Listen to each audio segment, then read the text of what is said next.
Hello everyone, எல்லாரும் எப்படி இருக்கிறீங்க? நேத்து டின்னருக்காக த நியூ மெட்ராஸ் அப்படிங்கிற ஒரு ரோட் சைட் ஷாப்புக்கு தான் போயிருந்தோம். இது வந்து என்னுடைய செகண்ட் டைம். இதுக்கு முன்னாடி நான் வந்தப்போ இவங்க ட்ரக்ல வச்சு செஞ்சுட்டு இருந்தாங்க. இப்போ வந்து இந்த மாதிரி கூடாரம் போட்டு பண்றாங்க. இவங்க கிட்ட கறி தோசை ரொம்பவே நல்லா இருக்கும்னு சொல்லுவாங்க. நான் லாஸ்ட் டைம் வந்தப்போ சாப்பிட முடியல, அதுக்காக தான் இப்போ மெயினா வந்தோம். நிக்கிற கியூ பாத்தீங்கன்னா உங்களுக்கே தெரியும், சரியான கியூ. நாங்க வர வரையுமே நின்றுச்சு.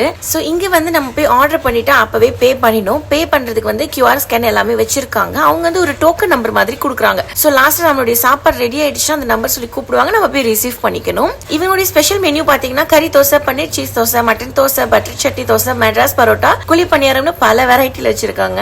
அண்ட் ஆல்சோ ட்ரிங்க்ஸ்ல பாத்தீங்கன்னா இவங்க கிட்ட வந்து நன்னாரி சர்பத், rose milk, Bru coffee, tea வெரைட்டிஸ்மே நிறைய வச்சிருக்காங்க. அது மட்டும் இல்லாம டிசர்ட்ஸ்மே இவங்க கிட்ட இருக்குது.